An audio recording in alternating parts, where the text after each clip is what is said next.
Welcome to Factful Finance. Did you know that nearly 60% of millennials are living paycheck to paycheck? That's a huge hurdle for building long-term wealth. But here's the good news. There's plenty you can do to change that. If you're a millennial aiming to get ahead financially, budgeting is the cornerstone of your success. In today's video, we'll break down the essential budgeting tips that can set you on the path to financial freedom. Before we dive in, a quick reminder. This video is for educational purposes only. If you need personalized advice, make sure to consult a financial professional. All right, let's get into it. First, let's talk about the power of budgeting.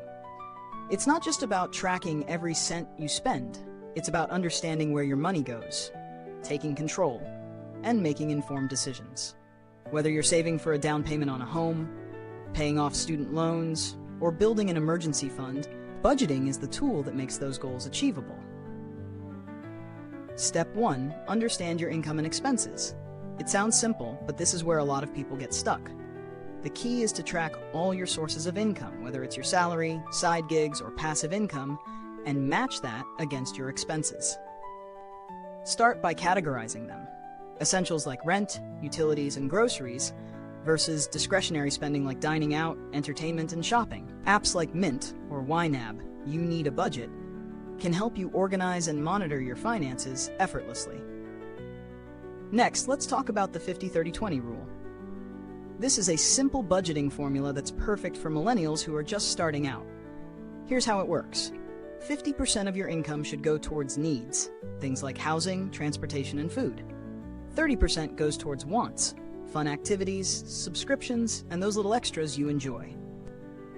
And the remaining 20%? That should be for savings and debt repayment. By sticking to this ratio, you'll be able to live comfortably while still putting money towards your financial future. Let's take a look at Sarah, a millennial who applied this rule. She makes $4,000 a month, so here's how she allocates her income. $2,000 for essentials, $1,200 for her wants, and $800 goes straight into savings and paying off credit card debt. In just 6 months, Sarah had saved $4,800 and reduced her debt by $2,000. By budgeting, Sarah didn't have to sacrifice her lifestyle, but she was able to build a solid financial foundation. Step 3. Build your emergency fund. This is your financial safety net. The money you set aside for unexpected expenses like medical bills, car repairs, or sudden job loss. Ideally, you should aim to save at least 3 to 6 months worth of expenses. But don't get overwhelmed. Start small.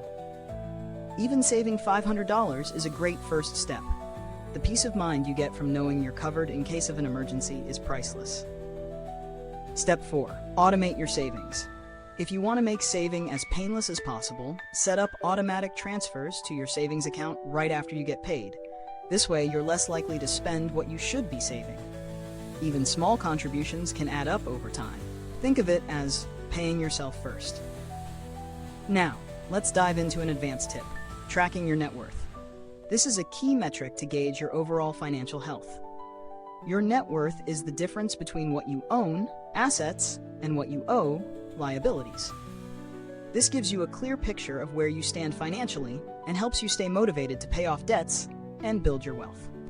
Use a tool like Personal Capital to track your net worth and make adjustments to your budget as needed. Let's pause here for a moment. I want to know, what's your biggest financial goal this year? Are you focused on paying off debt, building savings, or something else? Drop a comment below and let's chat about it. So far, we've covered the basics, tracking your income and expenses, applying the 50-30-20 rule, building an emergency fund, and automating your savings. But here's one more tip to consider. Review and adjust your budget regularly. Life changes, and your budget should reflect that. Got a raise? Great. Bump up your savings. Or if unexpected expenses pop up, tweak your spending categories to keep things balanced.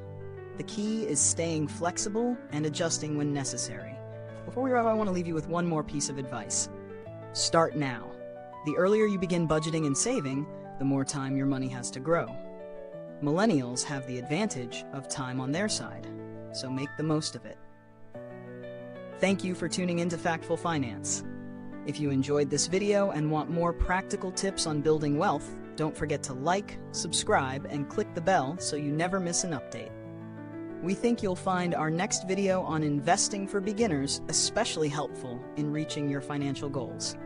See you next time.